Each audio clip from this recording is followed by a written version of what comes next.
turn on the microphone. Can you all hear me? Okay, well, it's good to see so many friends here and former professors. And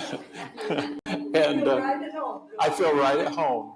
Yeah, I do. Well, coming here, how could you not feel right at home? I wanted, before I go through my slides with you, I wanted to kind of just say that the Eel River, when I came to Manchester to the college to teach in 2004. And I'm so happy that Al Williams decided to give me a thumbs up to come here. He was one that did. And it was a remarkable journey while I was here. And the Eel River served as a beautiful place for students to get experiential learning and undergraduate research. And it was a journey with lots and lots of different people, a lot of different partners, financial partners who helped fund the work that we did. So I just happened to be the one here showing the slides, but we have students that went through our program that are all across the country now. And one has been Martin, who folks are here. And yeah, and so it's always gratifying as a professor to see, and I know any of you who've taught, it's gratifying to see the students that you had trained and go off and be successful in their professional life. Well, when I did retire, and many of you know this, maybe some of you don't, Melinda, who's sitting here, my wife, and we started a business called Ecosystems Connections Institute. And we didn't intend to start this business. It was not in our plans whatsoever when I retired. But I started getting calls from people, communities who heard about some of the research that we'd been doing on the eel and asking if we could help. And then we started getting calls from people at the Northern Lakes region with water quality issues. And the short version of the story is now we're in business with two former students that I had at the college, and Melinda is the president. So it's been a lot of fun. And so this is our company, Ecosystems Connections Institute, but much of what I'm going to show you is related to what we did when I was here at the college. And if you go to the Shepherd Center, I used a lot of these slides previously, and I'll thread through some updates. But I like to show this slide because it shows the dramatic shift in what has happened in the United States and really North America in terms of the forest cover before Europeans came here until today. You could change that 1920 to 2024 and it would look very similar. And when you make those kinds of changes across the landscape, I'm not saying they're bad, I'm not saying they're good, but nature will have a response and it's going to change. Unfortunately, we don't know what it was exactly like in 1620. There weren't scientists running around measuring this and that to help us know, so we're kind of working in the rears. But, so what I want to focus on is the Eel River. Let's see if this pointer works. Maybe it does. Oh yeah, it does. Can you guys see that? Yes. That's pretty good. All right, so the river is about 110 miles long. It has a watershed area of about 850 square miles. At the top end, it's very flat. And just across that boundary is the watershed of Lake Erie. So it bumps up to the Great Lakes at the top. And at the bottom, it joins up with the Wabash River at Logansport. And so it changes tremendously from the top to the bottom. And we've covered much of it over time. And I found this from the Center of History in North Manchester. This is a quote from Jay Taylor, and I just want to read it because it's one of the only real insights to what it was like in the Eel River. He says, some of the communities upstream discharge sewage without treatment, if you can imagine. In 1965, this writer piloted a youth canoe camp for the Indiana North Evangelical United Brethren Church. Foul conditions were much more evident at that time. It seemed every farmer had a hillside overlooking the river where the family trash was dumped. Several dead livestock carcasses lay at the water's edge, and there was a massive fish kill below North Manchester. That was a common thing back in the day, in the mid-60s and the 50s. Rivers were just a place to get rid of waste. and people would dump things over the edge. I can tell you, we don't see that anymore. That has gone away.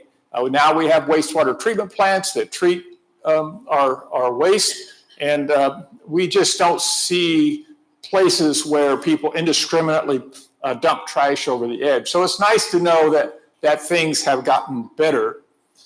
And so in my training, I mean, I'm an ecological restoration scientist. So not just want to study a system, but we also look for ways to try to restore it.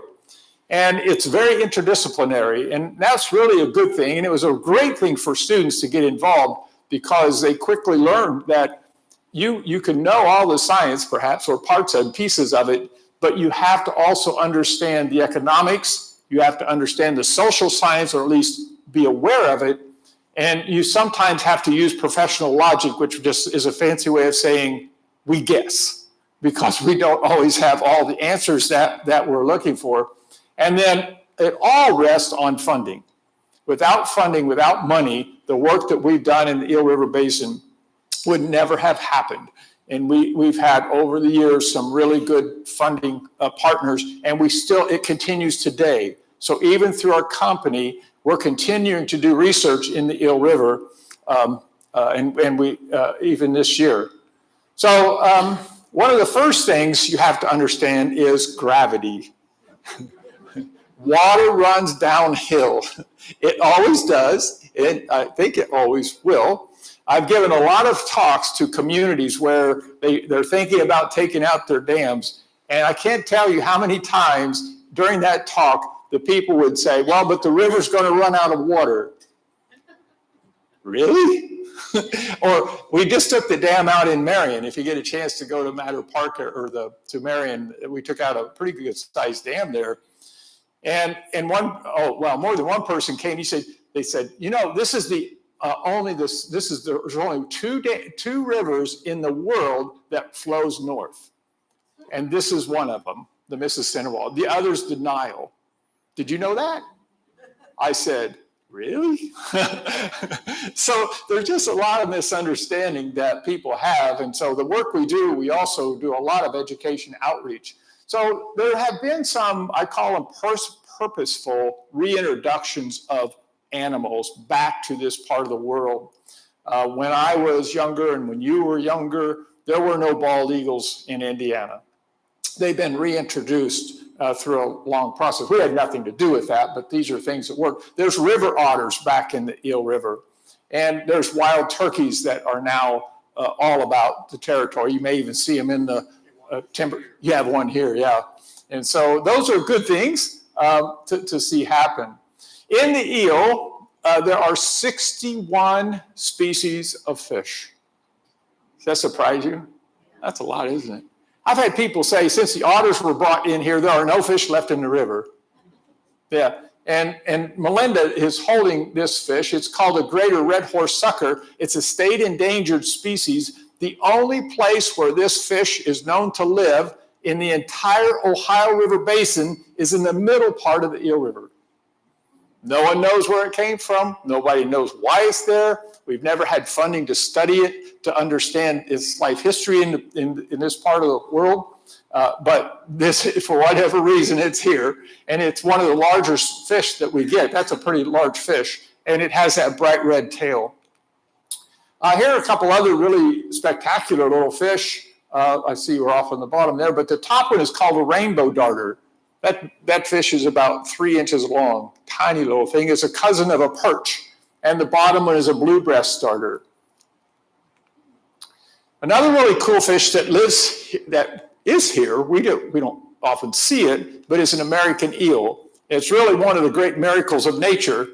When you look at where it spawns in the Sargasso Sea, and then it will migrate all the way up the Mississippi Valley into the Ohio, and up the Wabash, and all the way up to the eel. It'll stay here and mature, and when it's sexually mature, it makes the trip reverse and goes all the way back out to the Sargasso Sea where it spawns and dies. So just the opposite of salmon that you might think about. There are 25 species of freshwater mussels in the river. You might call them clams. And they kind of go unnoticed because they're down in the bottom of the river. But this is one of the great indicators of a healthy stream. There's 2 federally endangered. There's 3 that we only find the shells of. And otherwise, they're beautiful. They're hard to find. And we do mussel surveys throughout the basin as well. And mussels were used and over-harvested for years. You may remember them being used for buttons. And even our plastic buttons sort of try to pretend like they're mussels, the inside of a mussel shell. And so buttons and spoons, all sorts of things. And in the later years, they were used in the cultured pearl industry.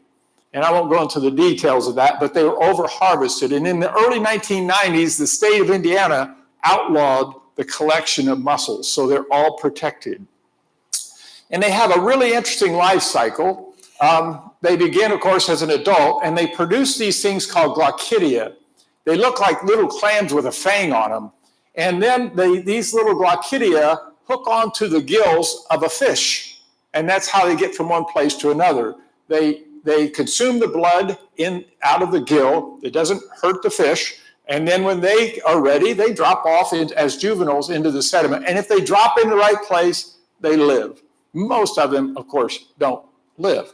And there are these things can be species specific. So some mussels will only want to get onto a certain species of fish. So it's a really kind of a weird way of making a living if you're an animal, but it sort of works. So here's a picture of the glaucidia, and there's some that are on the gills of the fish. The thickness of a gill is only 1 cell thick, so it's pretty easy for them to penetrate that to get to the blood inside.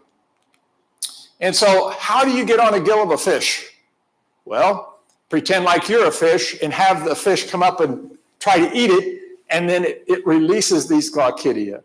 And so here is a mussel species called a plain pocketbook, and there's the lure. Looks just like a fish. Inside that little rib part, that's where all those glaucidia are. And when a fish goes up to bite that, then it releases those glaucidia, and it gets encysted on the gills of the fish. So here's a little, I took this video. Let's see, how do I make that work? There we go. So it's not professionally done, but you'll see this is pretty cool. This is in the Eel River. And there's the mussel with its lure, flapping just like a fish. Isn't that interesting? Now, you see the eye spot and the tail and the fins. Here's a really interesting thing. Guess what? Mussels don't have a head. They don't have a brain. They don't have eyes. They've never seen a fish. But they've evolved this lure on their posterior end to look like one. Some of them have lures that look like other species of fish. Some of them have lures that look like little worms. Some of them have lures that look like crayfish. So it's just really one of the real fun parts of nature to learn about. And so that's it. Anyway, the big part of the restoration then that we've been involved with in the eel have included removing dams. We put in a prototype fish ladder. We've reintroduced a federally endangered species of mussel. We've done some work on some farm ground, redesigning the ditches. We've done a lot of work with smallmouth bass. We are involved in a project with a plant called eelgrass, I'll show you later. And we've done a lot of work on the water quality side. So these are all things that go all the way back to when I started teaching in 2004. And of all the pollutants in the river, sediment is the number one, muddy water. It hasn't always been that way, although none of us will ever remember seeing the river it's not muddy after it rains a lot. And this mud, I call it an aquatic dust bowl. I wish we could take all the mud in the water in the river and put it in the air to let it blow around. Then people would notice. But right now, most of the time, everybody just assumes that it's always been muddy. And it has some dramatic effects on the biology of the river. And then, of course, eventually, since we're in the Mississippi Basin, that sediment and all the nutrients from the Midwest land in the Gulf of Mexico, and that creates this huge zone. I won't go into the details of how this works, but there's an area in the Gulf of Mexico where the Mississippi River empties into it that's about 6,000 square miles, and there's not enough oxygen in the water to support living things. So there's a lot of work going on to try to reduce those things happening coming off of the landscape, but it's going to take a good while. I put in the top 40 because based on data from the Department of Agriculture, the Eel River is in the top 40 watersheds in terms of exporting nutrients and sediment to the Gulf. Not a good place to be. I guess we just have some work to do. And I think that's going to change over time. It's a longer story. So here's the species of mussel that we reintroduced. This was literally dropping a canary in a coal mine. This species we knew used to live in the river because we found its shell. We just never found any live ones. And so we had a chance working with the Department of Natural Resources. They were able to get some of these mussels from the Allegheny River in Pennsylvania. And so the first year, in 2015, we had 150 of these mussels we had. They all had little, like a microchip you would put into a pet to identify it. So we had all these mussels with those little microchips on them so we could find them. We put them out in a very strategic way so we would know where they were at. We put 50 in 3 locations, pretty far apart. And so we put them out, had no idea if the water was clean enough for them to live. And we went back the next year, and sure enough, we found 149 of them alive. Wow, that's what we said. Wow. And so then we got 3,000 mussels. And we put another 1,000 in each of those 3 locations, and they're still running about 95% survival. This summer, this has gone on now since 2016, what we don't know is, did they have little ones? Did they have families? So that's what we're going to be funding to do this summer. We're going to look for them, see if we can find them. And so here's some of the Manchester students that are putting them out. You can see those white grids right here. This is how we know where they were. We set up these lines and measured so we could go back and find them. This fella actually turned out, and he got his master's working with mussels. He got so intrigued with the whole thing. That's what he pursued for his graduate work. So now I have a fish quiz for you. Okay, so this will be a test. You don't have to write it down. Oh, you can't see it. What did the fish say when it swam into a wall? Dam. How many of you got it right? I'm sure you did, right? That's one of the oldest dam jokes. Oh, we're in a chapel. That's one of the very old jokes about dams. Is that better, Al? So anyway, originally, back in the day, there were 14 low-head dams in the Eel River. Can you imagine that? And they were built as what were called wood crib dams, where people would just cross over logs, sort of like Lincoln logs, fill them full of stones, and the sediment would fill it, and that would back the water up to power a mill. And when we started working, there were 7 dams in the river, and I've got them labeled there, and I need to keep going because we're supposed to end in about 12 minutes. And so what we've been able to do, working with the National Fish Passageway Program, we've removed 6 of these low-head dams, and we've done research on all of these, and it started here when I was at Manchester, and we continue to do research on taking out dams. We've taken out nearly 20 dams across the state since we started in business. We have 4 to take out this summer, and so it's kind of picking up some momentum. And one of the big deals with those is human safety. People get killed at these things. They're very, very dangerous. So this is the one in North Manchester. You can see the wood crib right here and here. And as these things started to deteriorate, people capped them over with concrete. And then, of course, that doesn't always work well either. And this is what it looked like back in 2011 and even a little later. And in 2012, we took it out. We thought taking out a dam of the river at that time, that was like taking down the Hoover Dam. It seemed like a monumental task. And so we learned a lot about the river. We studied it. We wanted to know if taking it out did more harm than good. And of course, all was good. we saw all sorts of positive responses from the stream. The Colomer Dam, how many of you remember the Colomer Dam? Anybody? Yep. So we had money to remove this dam, but it was privately owned, and the guy wouldn't let us take it out. And even during that time, a young person got killed at this dam in 2017. One of the saddest things ever. And I didn't think, we were within 2 months of losing our funding, and this is what happened. The foundation of the dam blew out. And I got a call one day, and he said, Jerry, how did you make the dam fail? I said, well, I didn't do anything. But the bottom end of the dam failed, and you can see it here. And there's a hole under that dam about the size of a pickup truck, and you can see people walking on top of that thing. It was very dangerous. But it allowed us to get in and take it out, and then so in 2021, it's out, and it looks very nice, and the river's healed very, very nicely. The big challenge for us, though, and we took out the one at Colomer, we took out Liberty Mills, North Manchester, Mexico, and the one at Stockdale, which you may remember has the mill, functioning mill. We knew we couldn't take that one out, and I'll show you what we did there in a few minutes. But the big ones that we're really interested in was one at Logansport. And so we randomly stopped in there one day and talked to the utility people and asked them if they would take out the dam. And we fully expected them to say no, but they said, yes, we want it out.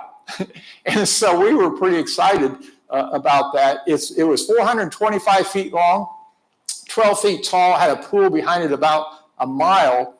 And one of the things that was really interesting is there were 48 fish species below that dam we didn't have on our list of 61 upstream.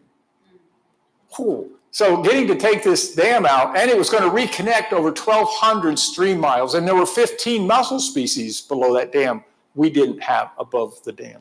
So in November 2021, there's a lot of work going on behind the scenes here, but we were able to get that dam out. And this is their power plant that they decommissioned. They used taking down the dam to revitalize this whole end of town. And this is what it looks like now. And this, we're used to seeing sand and gravel in the river here. That part of the river is a fossilized coral reef. It is beautiful. If you ever get a chance to go and take a look at it, it's really, really very nice. And so just recently we were at Logansport, and they're building an event center now along the river, and restaurants and shops. And so rather than, remember what Jay Taylor said? All this stuff being dumped in the river? No more. Now people see the river as a way to improve the local community. This is part of that fossilized coral reef I was telling you about. And this is from the air. And this is kind of interesting. We have to have an archaeologist on site when we take out a dam to record it. And there was word that there was the original dam was commissioned by John Tipton back in the early 1800s. And we didn't see it when this dam came out, but when the sand started shifting, you see that line right there? That's the original foundation of the old dam. And so it was kind of interesting. There it was, under the water. The logs were preserved and in good shape. The town went in and took them out, and they used them somewhere. I don't know exactly where they went, but if they would have left them there, of course, they would have never survived. And the other interesting thing is, and I don't have a picture to show you this, but the North Manchester Dam was built the same way structurally as this dam. Now, the archaeologists couldn't connect that in any way, but it was mortise and tenon, and the foundation looked exactly the same as the North Manchester Dam. Since taking out that dam in 2021, we've had money to study how, remember those, I told you there were 48 species of fish below the dam? We now have 17 new species of fish in the Eel River that never used to be here. And you don't often think about fish in a river wanting to go upstream, except maybe a salmon. But most all the species of fish in our rivers need to go upstream, they need to go downstream as part of their life history. And so seeing these species come back, and I just put a few of them up here, is really quite exciting. That's Melinda again. She's the president, so I have to take lots of pictures of her. This is an interesting fish. This is a tiny little fish called the Tippecanoe darter, and this was never found above the dam until the very first year. That fish is only about 3-4 inches long. We now have found it 3 miles upstream of where the dam was. Think of that journey for a fish that's 3 inches long. Streamline chub is another one that's come up. And then this was a Manchester student, the last one to go through our program. and he was our intern, still is our intern, and he's doing his master's at Central Michigan and doing his research on the fish recolonizing the river in the eel. And so he's holding a fish called a shorthead red horse, but this little fish is a blue breast darter. They're really cool. And we found those 5 miles upstream. So they're beginning to recolonize the river. So this is the Stockdale Mill Dam. We knew we couldn't take this out. We live 2 miles from this, and you live close by too. So again, without going into too much detail, we had a chance to put in a prototype fish passageway. This was invented by a scientist out of Massachusetts, and it had to be set on an 8% slope. Students were involved with this from the beginning to the end. This is what it looks like today. So, I hit the wrong button. I went the wrong way. So the fish enter here, and then they wind up through here. There's baffles in there to slow the water down, and then up and out the top. It had never been put in a real river, except in this guy's lab. And so we really didn't know what to expect. Within 30 minutes of opening this thing up, that's what we found. Hundreds of fish. It had been 200 years since these fish had a chance to go above that dam. And this thing's only 2 feet by 2 feet. And just sending out a little bit of water. And immediately these fish found it and they've used it. So we continue to do research on this. We set a fish trap above it. So remember, the fish are coming from below the dam and up. This is like a giant minnow trap. And we set it out for 3 days a week. And it catches thousands of fish. In fact, we have it out right now.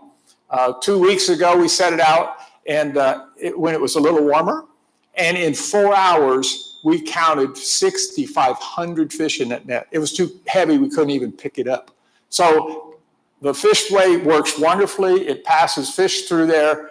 And that's what we of course, part of that restoration. When you can't take out something like a dam, and I say the Stockdale Dam will not survive the river. The river will eventually take it out.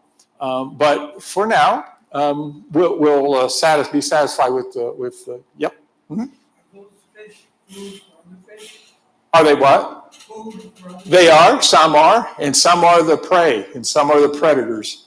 We found the largest fish was 750 millimeters. The smallest fish, 40. It's a remarkable and a really good design.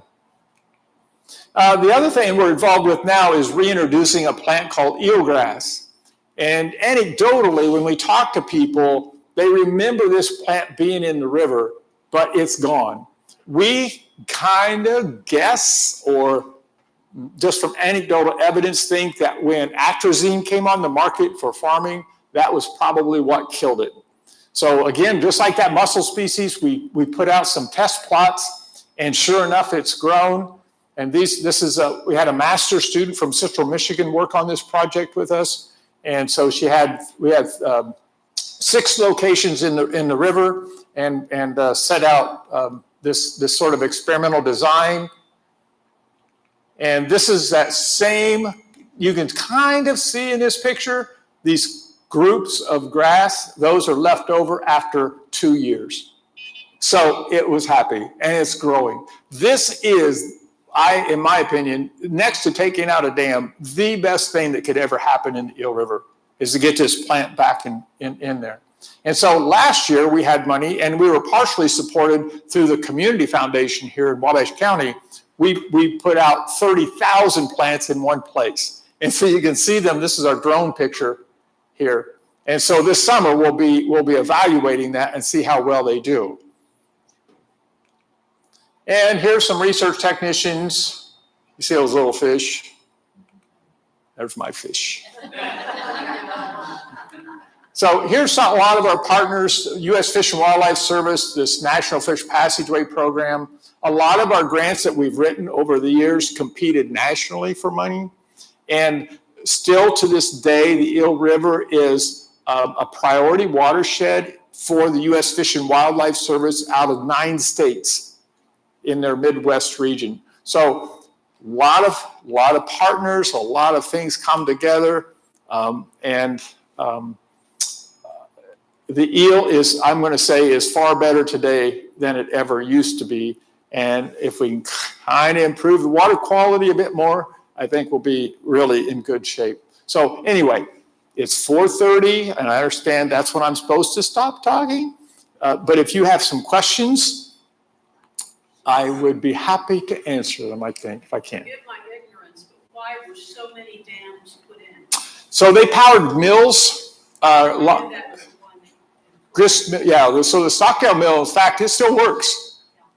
They've done a really great job of preserving that history, and so you can see how it grinds grain. There were some that were sawmills. When you get up around Columbia City, there were some that were breweries. We still would find pre-prohibition bottles from alcohol up there. So just anything you needed power before there was electricity. Did you get a lot of, did they give you a hard time for taking them out in any of those areas? Well, except for the Colomer Dam, the fellow who bought that, he was adamantly opposed. And I thought we were going to lose our funding. But it's a longer story. He wasn't involved when we first started with Colomer. And then he bought that property and the dam. And so since the Eel is a non-navigable stream, if you own property along the river, you also own the bottom of the river. So he owned the dam. But what was sad, and we've heard this other places, when I tried to appeal to him and say, look, somebody's going to get hurt here, he didn't care. He said, if somebody gets killed at that dam, that's their problem, not mine. And it was very insensitive. So I'll be honest, we were very happy when the foundation of that dam blew out. So we could get in there and take it out. We didn't lose the funding for it. But we, also with respect to the historical side, I mean, like the Stockdale Dam, we would never recommend taking that out because of the fact the mill's there. But this past year, we removed the oldest dam left in the state in North Terre Haute in Otter Creek, which is called the Markle Dam. But I didn't put any pictures of it on there, but it was, again, it didn't look anything like it when it was originally built, and there was water shooting through the side of the dam. And so that it's going to come down. And so the commissioners decided to take it down. So some people are really happy about it. There's few. Usually it's the fishing people, the fishermen who think they're going to lose all the fish in the river, but that's not true. I have a question. Yes. How did Central Michigan get involved? That's mid-Michigan. Yeah. Mount Pleasant. Right. So I have a collaborator there, and I've known him for a long time. And when I was at the college, I was looking for a way to help or sort of give opportunities to students who wanted to go to graduate school. And if I saw potential, I would just say, Kevin, here's a young person. Their GRE scores may not be quite as high as they should be, but they've shown progress and they will do a good job. And we have a fully funded research project for them. And then we also support them financially in the summer. And I wouldn't recommend anybody if I didn't feel like graduate school was for them. But and so that's how we end up partnering with Central Michigan. And we've never had a student not make it through the program. Every one of them have. I'm proud of them. 5, 6. 6. 6. Yeah. 6 students went through that program. Well, let's thank Jerry, and if you want to talk more, stick around.